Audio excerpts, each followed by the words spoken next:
Watu wa kanisa hawana mali? Kwa nini hujuma zielekee kwa Waislamu? Leo kaangaliwa mfanyabiashara mmoja, kesho mwingine wa pili. Sisi tunaona kwamba tupigania haki kuchoma mali ya mtu na kufanyaje? Sasa askofu kama huyu azungumza maneno haya, swali, sio ugaidi?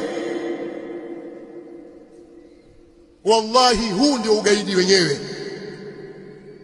Ugaidi bwana hauna dini wala hauna kabila wala hauna mji wala hauna madhehebu.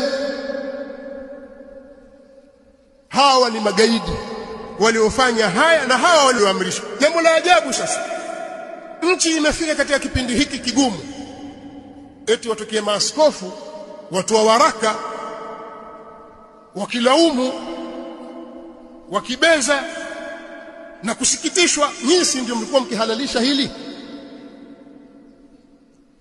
Nataka kuambia Waislamu tusitumike na agenda mbovu kama hizi, tusitumiwe.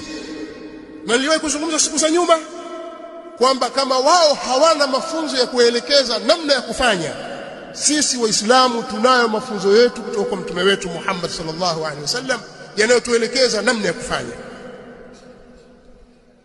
Lakini mkitoka hapa mkatafakari tu yale mnaoyaona katika mitandao, ambayo baadhi ya vyombo vya habari vikubwa vya nje ya nchi na vingine vya ndani ya nchi vinayaripoti, hebu yatazameni yale matukio. Huu sio ugaidi?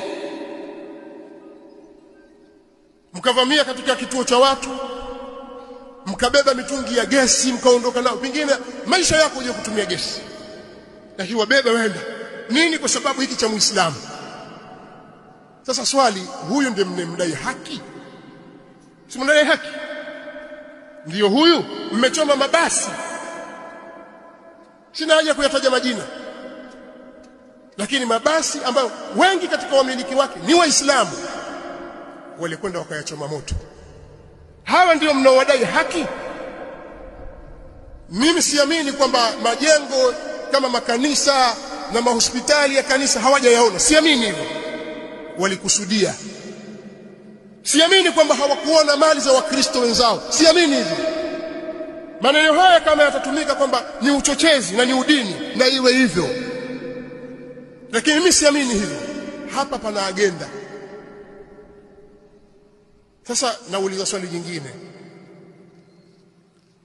mtu anapokuvamia nyumbani kwako ili akupore mali yako, amevamia kwenye shamba lako ili aharibu mazao yako, amevamia kwenye renchi yako ili awahujumu wanyama wako, ukapambana naye, pengine ni kikundi cha watu 20 30, ukamuua au na wewe wakakuua, ni sawa atokee mtu adai kwamba wale walikuwa na haki? Sisi tuwaona vibaka tu, waiba simu pengine ya kitochi shilingi 40,000.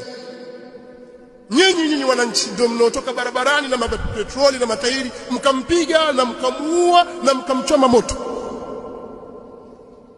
Basi simu shilingi 40,000, kaiba sufuria,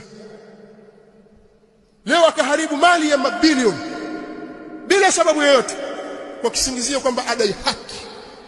Nyinyi maaskofu mko wapi?